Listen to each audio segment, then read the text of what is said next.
Are your history resources stuck in the past? Well, here on Resource Review, we'll be evaluating 3 that you might not have seen before. They are 2 CD-ROMs for creating short historical documentaries. We're going to be making a film, or you're going to be making a film, about the worst day in British military history.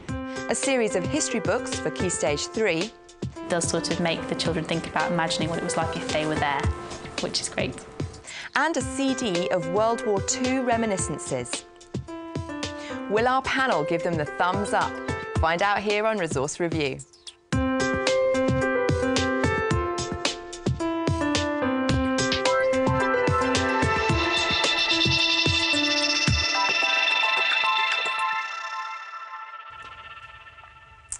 Joining us to recommend today's resources is Colin Hinson. Colin is a freelance educational writer. On the panel today, we have secondary history teacher and author Ben Walsh. Welcome, Ben. And joining Ben, we have Heather Scott. Heather is a history teacher and deputy head at Allerton High and chair of the Historical Association's Secondary Committee. Well, thank you all very much for coming. Colin, let's begin with your first choice of resource, which is a set of 2 interactive CD-ROMs from Film Education, History in Motion, one on the first day of the Somme and the other on D-Day. Now, presumably there are many interactive CDs available for secondary history. So what is it about these 2 that you like? Well, you're right. There are lots of interactive CDs for Key Stage 3 history. There's no doubt about that. What makes these particularly special as resources is it allows people to actually create their own history using the resources that are available in this CD-ROM, because what it does, it's a video editing suite, essentially. And what you do with this is you can put into that suite video clips, sounds, commentaries, which you can create yourself or from the CD, to create a newsreel. Well, thank you, Colin. Before we discuss it any further, let's go and have a look at this resource in action. We visited teacher Paul Drummond at Queen's Park Community School in London, and he was trying out the first day of the Somme with his Year 9 class. We're going to be making a film, or you're going to be making a film, about the worst day in British military history. The software we've been using today is a film education production called First Day of the Somme. Clip 1. Frame shot. So what we've done is the students have had a look at the clips, and then they've chosen different sounds and different sound effects to go with the clips, and they've created their own 60-second long footage of the first day of the battle. There are some weaknesses to the package. I think the fact that the students kept finding it crashed, or they couldn't save their work apart from on their own machines. Now, whether that's a technical problem at our end, it's certainly a problem we had in setting up today's lesson. But my overall feel from the software, they were teething problems rather than inherent problems. The biggest improvement would be when we actually show the film, if the film would be a bigger size on the screen rather than the tiny little one now. I'm learning from this, like, how people, what they went through and how World War I was and how much they suffered. I think the best thing about it was really good fun. They get to look at lots of different footage, original primary sources, and I think it triggered interest. There were a couple of projects going on within the school which this is directly relevant to, and 1 or 2 students were very, I'm going to use this, and this is something that I want to add to this project I'm doing. I will definitely use the package again, and we'll try and build it into our Year 9 schemes of work for next year. It's a really good package, and it's certainly an exciting way of looking at history.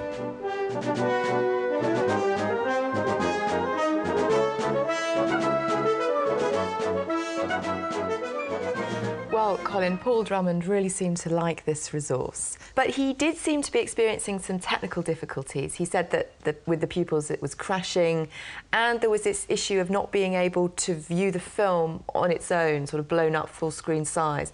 Are there limitations of this resource? Well, I can only comment on one of those. Obviously, the reason it's crashing is, who knows? Get the IT person to have a look at it and see if there's something that he or she can do. The other comment that he made about the size of the film clip, I can absolutely understand that, and that is a sort of minor limitation. Well, let's see what our panel think. Heather, what are your thoughts on the first day of the Somme? I think it's an excellent resource. We saw Paul using it in the classroom in pairs, didn't we, where they were using two students to one computer trying to make a film out of it. And I think it has real potential for them engaging with this primary source, and it's fantastic. It depends what the question is they're being asked, though, doesn't it? It's what are they being asked to create, and from what perspective. Yeah, well, let's hear what Ben thinks first. Ben? I'd like to draw attention to the supporting material that is in there as well. You've got a detailed introduction and notes on all the clips written by top-drawer academic historians, or film historians rather, and I think I don't care how well informed you think you are as a teacher, when you've read these things you'll learn something about the film clips, the way they were produced, the government machinery behind the production of the resources that are in there. It's fascinating even without the film, to be honest, and with the film I think it's the sort of thing that will inspire teachers, and inspired teachers inspire kids. Can I just ask a question? Do you feel that the pupils might really engage in the editing side of this, have fun putting in their own sound, but focus on the multimedia side of the task rather than the history? Well, no, I don't think that's going to happen, because that depends on the skill of the teacher as much as anything. And if the teacher, if he or she actually sets the particular pupils a task with a time frame for that task, then you'll find that the pupils will less bother with that multimedia side of things and more concentrate on focus on what they're supposed to be doing. On the history. That's right. Yep. OK, well, thank you all very much. Now let's move on to Colin's second choice of resource, which is a series of history books called Digging Deeper. So, Colin, here is one from the series. So can you just explain the series to us? There's 3 books in the series, is that right? That's right. There are 3 books in the series. They cover quite a lot of the Key Stage 3 part of the history curriculum. The first one is 1066 to 1500, so that's the medieval period. It then goes on to 1500, 1750, so the early modern, and then 1750 to 1900, so it covers the sort of Victorian period as well. OK, and what's the style of these books? The style of the books is that it concentrates really on 2 things. It concentrates on content and on historical skills, and then once you've established those skills with your pupils, you then go deeper into the book. Let's go and see what somebody else thinks of this resource. We went to Ackland Burley School, where Head of History Bonnie Morris told us what she thought about Digging Deeper. The resource that I've been looking at today is the Digging Deeper Heinemann textbook. The series covers Key Stage 3 history, everything from the Middle Ages right up until the 1990s. The book has a number of benefits. It's quite personal. They try and make it quite interesting. It's parts of history that perhaps other textbooks don't look at so much, sort of quirky parts of history that the students want to know about. It does cover those. It does have some great sources, some great illustrations, some quite funny ones. So it's slightly more empathetic perhaps than some textbooks have sort of veered away from, which is actually not a skill in the curriculum to be empathetic, but nonetheless something that actually kids really enjoy about history. And so it's quite nice to see that that's coming back in a little bit more. It also has a lot of sources, and wonderfully for a textbook it sort of says where the source is from and goes into detail about that, which some textbooks seem to forget. So it's nice to see that they do try and help students when they're answering utility questions, actually sort of say where the source is from, when it was written, why it was written, which is a great relief. It's maybe not enough just on its own. I would almost think of it as a sort of a time out for the lesson, and it might help with sort of going back and looking at things in a bit more detail. I would need other textbooks to supplement it. It does, to quite a large degree, manage to sort of really capture the individual pupils' imaginations by the way it's writing the text. It does sort of make the children think about imagining what it was like if they were there, which is great.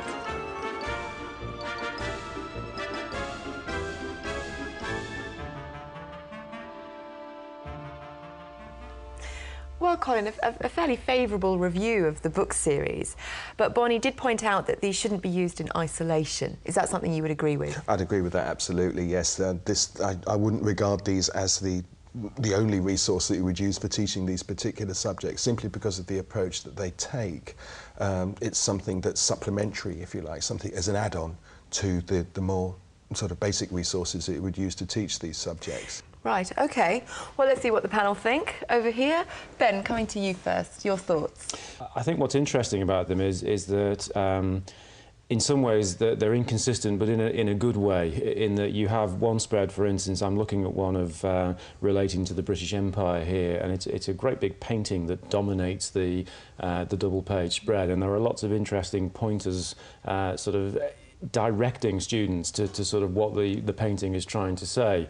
In contrast, you'll find another section where it's very, very heavy on text. You know, so I do think that maybe they're trying to, you know, doing a good job of breaking it up, but there is a lot of text sometimes. Well, and I mean, think the books are very thin.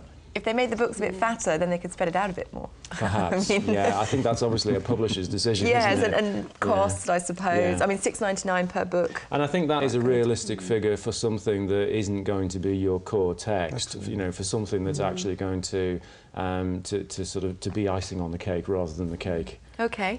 Heather, what do you think? I think I agree with Ben that some pages I'm looking at, this is the second book in the series, and it's absolutely stacked full of text. And for some of our less able students, this would be dreadful. This would just overface them completely. The only thing I would say, the only thing in its favour that I particularly want to draw your attention to is if you're looking for a particular skill, so that your students are particularly bad at how to analyse a picture, then you'd use the skills section, wouldn't you? You'd go there and say, right, I'm going to do this lesson on this, and just build them up. And then maybe pick another bit out of another book. One last question for Colin. It's not a particularly new series, but you still think it's one of the best out there?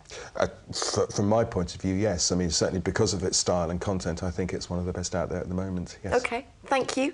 Well, now let's move on to Colin's third choice of resource, which is a double CD, an audio CD from the Imperial War Museum called The Home Front.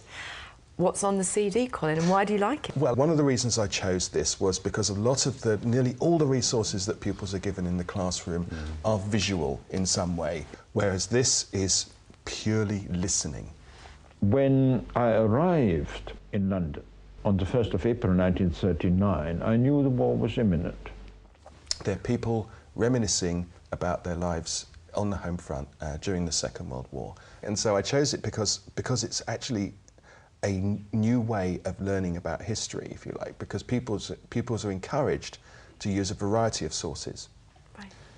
And this is a completely new one. It's sound alone. OK. Sound alone. Is this going to engage your pupils?